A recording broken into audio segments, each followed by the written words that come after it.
New videos every day. Have you ever wanted to be a writer? Have you ever thought that maybe you had something to say that other people might enjoy reading or listening to? My name is George Weir, and I want to talk to you today about writing, particularly fiction writing.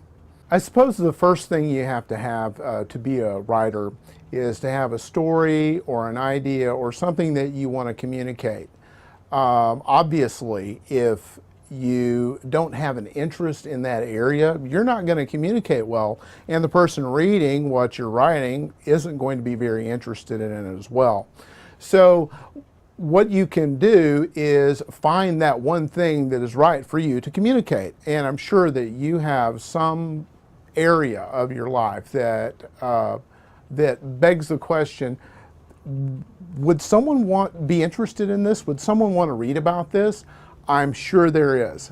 I talked to a guy at a book signing one time that said, George, you know, I'm an older guy and I've had just this long life and I've done many things, and I thought about writing, but I wasn't sure, you know, whether or not that other people would be interested in reading what I had to say, and also whether or not I would really have something to say. And so when I was talking to him, I said, well, you know, it may seem at times that life is a barren wasteland, and that if you were to really look at that wasteland and all the dust and the sand laying out there, and if you were to find some old sign buried under that sand and dust it off and hold it up and take a look at it, you might find some interest there. You might find something worth communicating, something that's important to you. So really, it's something that is important to you. That's what we'll communicate, because that's really all that writing is communication. Don't forget it. So I guess for the next point, that sort of begs the question, are you a storyteller? Do you have something to write about? Well, there's a little test to find out whether or not you are. And that is, are you the kind of person that when you go to the camp out, you can tell the story by the fire and have everyone's attention and have them hanging on your every word? How's your timing? What do people say to you after you finish telling a story? Do people laugh at your jokes? If you want to take a look at writing, what really is writing? It is the end result of evolution and our oral tradition. So anciently, writing was handed down from father to son, or the village elder to the junior, by word of mouth, long before there was ever any writing of any kind. So that essential element in writing has never gone away. In fact, I would say that it's the prime requisite. Can you tell a good story?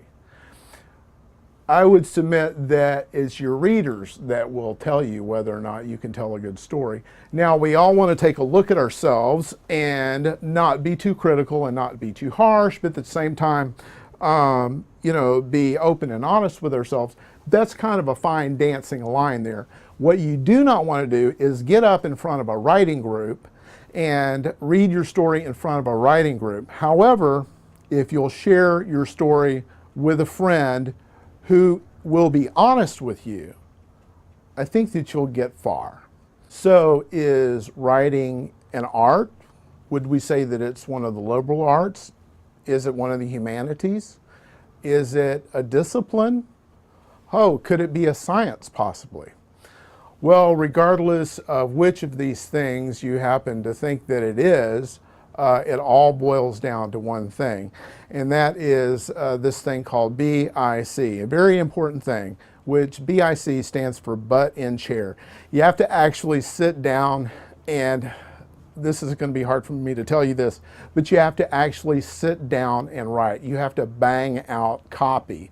You have to write and write and write. You'll have to read a lot too. You have to be very interested in everything around you, and you have to be very interested in what other people have to say, and you have to be able to get what they say and to be able to communicate. So you're not going to be able to do that unless you develop the habit of sitting and writing. Now, I have never been able, I've been writing for 25 years, I've never been able to fit this activity into a certain time slot. And God bless the guys who can and the women who can. I'm just not that way. It's a creative thing with me. There was a great writer named Richard Bach who wrote The Illusions of a Reluctant Messiah. He's famous for Jonathan Livingston Seagull. It was a great writer. And he said that essentially he couldn't stand writing. He would, he hated sitting at the typewriter and writing.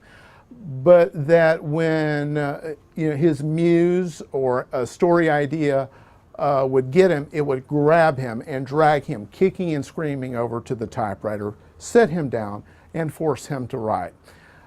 Really, that's what you're looking for in your story ideas. Does it compel you? Because if it doesn't compel you, it's not going to compel your reader. It should compel you to write. And then you should have the discipline to be able to write. In a future video, I'm going to talk about developing your voice and your style as a writer. And in another video, we'll talk about some tips for short story writing. I want to thank you so much for listening to me. I really hope this information's been helpful. I want you to go to my website and download this free short story, and you're welcome to leave your comments with me. You can contact me directly through my website, and I really appreciate it. Please give me a thumbs up. If you liked this video, we have hundreds of more alternative videos ranging from sexual health to psychology to mind control. So if you liked it, go ahead and click on me to enter the Psyche Truth channel.